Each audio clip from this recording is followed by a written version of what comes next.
Hey everybody, welcome back to Experience Points, a less formal, more laid-back sort of review where I actually just give my first impressions of some games that I've played a little bit of but haven't yet finished. And there's a very good reason that I haven't finished this game, because we're taking a look at the demo of Trinity Trigger.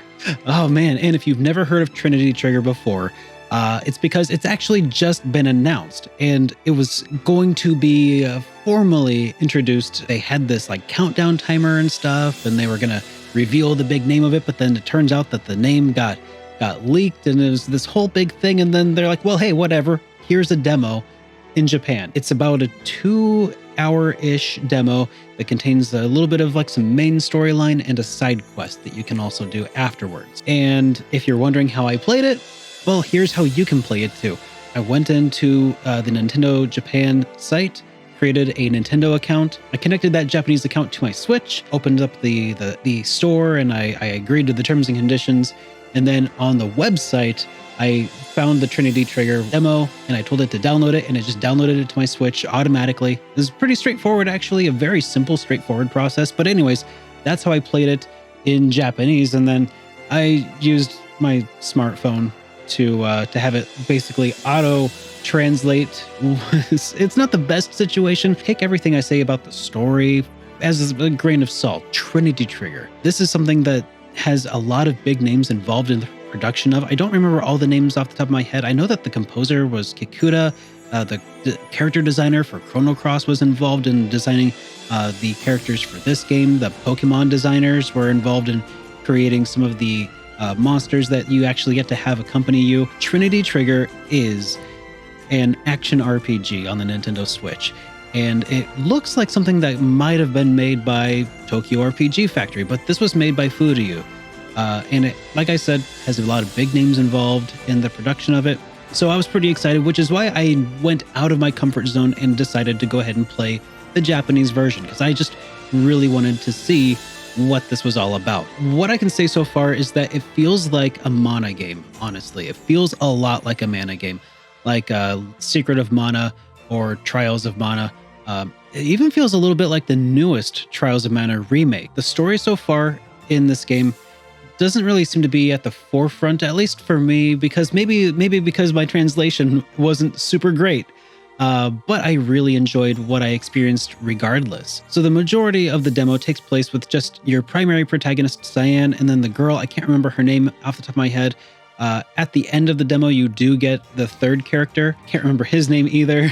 I feel a little bit bad about that. Basically, you got Cyan, the blue dude, you got the pink girl, and then you eventually get the yellow buff dude. And the way that combat works is really pretty interesting. As of right now, at the start, the protagonist had 2 weapons. He got a bow and a dagger, and the girl starts off with a bow, and she eventually gets a spear.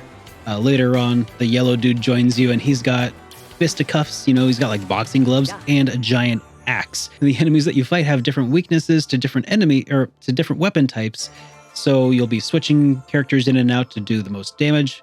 But they all can attack at the same time, very similar to Secret of Mana. And it looks like this might be something where you have multiplayer.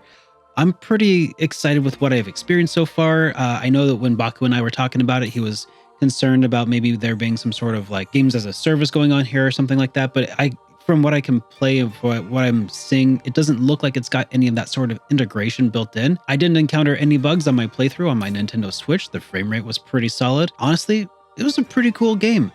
I don't know. They made some lofty claims about, bringing back the golden age of the RPG to the modern era. That was another one of the reasons that I felt like I really needed to dig in and get some opinions out there on this.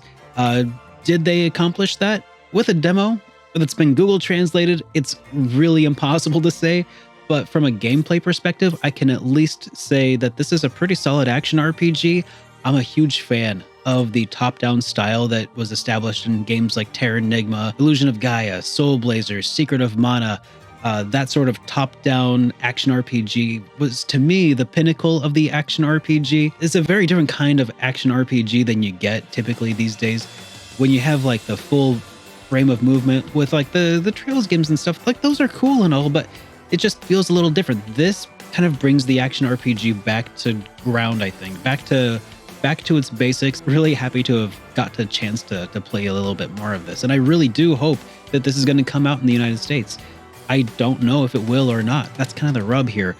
There's no idea. It's not been announced for the West, but I can at least say that if the text and everything, if the story is as light as this demo would make it seem, I think that it would be really actually pretty okay to just, pull out your phone every once in a while. Oh, hello. So, yeah, definitely very interested in seeing more of Trinity Trigger. It looks like each of the characters have up to 9 weapon slots. So you'll have characters with 9 different weapon types, apparently. So that's like a total of what? Maybe not 27 different types of weapons, because at least there's 2 duplicates at this point. The boy and the girl that you start off with eventually have a bow each. So there might not necessarily be 9 different weapon types. There could be some overlap. They might all have access eventually to the same 9 weapon types, kind of like Secret of Mana, where anybody could equip any weapon. But you're not going to be restricted to how many people can use bows, for instance. There's also a ring system involved for like menu selection and stuff. That's really cool.